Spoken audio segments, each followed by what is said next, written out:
Gleneagles BGS Hospital launches Karnataka's first dedicated liver nodule clinic. Multidisciplinary clinic brings hepatologists, surgeons, radiologists, and oncologists together under one roof, reducing delays and simplifying care for patients with liver nodules. Bangalore, 27th August 2026. Gleneagles BGS Hospital, Kengeri, Bangalore, part of the Fortis Healthcare Network, has launched Karnataka's first dedicated liver nodule clinic, bringing together specialists across multiple disciplines. ನಾನು doctor Adarsh CK, chief of gastroenterology, hepatology and advanced endoscopy, Gleneagles BGS hospital Bangalore. So ಇವತ್ತು ನಾವು launch ಮಾಡ್ತಿರೋದು liver nodule clinic or liver cyst clinic ಅಂತ. So ನೀವೆಲ್ಲ ಕೇಳಿದ್ದೀರಾ liver clinic or jaundice clinic or hepatitis clinic or transplant clinic.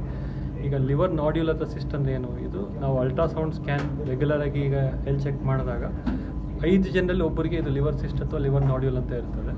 So ಅವರಿಗೆ next ಪ್ರಶ್ನೆ ಬಂದು ಏನು ಮಾಡಬೇಕು, ಈಗ ಗಡ್ಡೆ ಇದೆ, ನೀರಿನ ಗಡ್ಡೆ ಇದೆ, ಏನು ಮಾಡಬೇಕು ಅನ್ನೋದೊಂದು ಕನ್ಫ್ಯೂಷನ್ ಇರುತ್ತೆ. ಸೊ ನಮ್ಮಲ್ಲಿ ಏನಾಗುತ್ತೆ, at one step we can complete evaluation ಮಾಡಿಕೊಂಡು, so most of the time ಅವ್ರಿಗೆ ಏನು ಬೇಕಾಗಲಿಕ್ಕಿಲ್ಲ. Liver cyst can be something minor, but some of them can be precancerous or can be cancerous or may require some other modality of treatment. So ಅವರಿಗೆ further evaluation ಬೇಕಾಗುತ್ತೆ. Many times patients get falsely assured, ಏನಿಲ್ಲ ಬಿಡು ಅಂದ್ಕೊಂಡು ಹೋಗಿರ್ತಾರೆ. 1 year 2 year ಆದಮೇಲೆ ಬರ್ತಾರೆ, ನೋಡೋದ್ರೆ liver cancer ಎಲ್ಲ ಕಡೆ ಸ್ಪ್ರೆಡ್ ಆಗಿರುತ್ತೆ. ಆವಾಗ ಕೇಳೋರಿಲ್ಲ ಸರ್ ಮುಂಚೆ ಇತ್ತು, ಯಾರು ಏನು ಹೇಳಿಲ್ಲ, ನಮಗೆ ಗೊತ್ತಿರಲಿಲ್ಲ, ವಿ ಮಿಸ್ಡ್ ಇಟ್ ಅಂತಾರೆ. ಸೊ ಆ ಥರ ಆಗಬಾರ್ದು ಅನ್ನೋ ಒಂದು ಕಾರಣಕ್ಕೆ ನಾವು ಈ ಲಿವರ್ ನಾಡ್ಯೂಲ್ ಕ್ಲಿನಿಕ್ ಅಂತ ತೆಗೆದಿರೋದು. ಸೊ ದಟ್ ನಾವಿರ್ಬೋದು, ಟ್ರಾನ್ಸ್ಪ್ಲಾಂಟ್ ಸರ್ಜನ್ ಇರ್ಬೋದು, radiologist, oncologist, physician, everybody will be part of the team. So according to the findings ಅದರಲ್ಲಿ ಏನು ಬರುತ್ತೆ, ಈಗ ಬೇಸಿಕ್ ರಕ್ತ ಪರೀಕ್ಷೆ, CT ಸ್ಕ್ಯಾನ್ ಮಾಡ್ತೇವೆ, ರಿಪೋರ್ಟ್ಸಲ್ಲಿ ಏನು ಬರುತ್ತೆ ಅದನ್ನು ನೋಡಿಕೊಂಡು ಮೋಸ್ಟ್ ಆಫ್ ದ ಟೈಮ್ ಪೇಷಂಟಿಗೆ ಮೆಡಿಸಿನ್ಸ್ ಅಥವಾ ಸಿಂಪಲ್ ರಿಯಶ್ಯೂರೆನ್ಸಲ್ಲೇ ಸಾಕಾಗ್ಬೋದು. ಕೆಲವರಿಗೆ ಬಯಾಪ್ಸಿ ಬೇಕಾಗ್ಬೋದು, ಕೆಲವರಿಗೆ ಸರ್ಜರಿನೂ ಬೇಕಾಗ್ಬೋದು, ಕೆಲವರಿಗೆ ಟ್ರಾನ್ಸ್ಪ್ಲಾಂಟು ಬೇಕಾಗ್ಬೋದು. So depending on the symptoms, depending on the findings ನಾವು ಅದನ್ನು ಡಿಸೈಡ್ ಮಾಡ್ಬೋದು.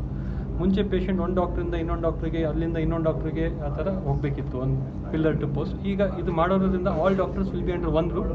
ಸೊ ಒಂದು ಸತಿ ಪೇಷಂಟ್ ಬಂದರೆ ಕನ್ಫ್ಯೂಷನ್ ಇರೋದಿಲ್ಲ, ಕನ್ಕ್ಲೂಷನ್ ಇರುತ್ತೆ.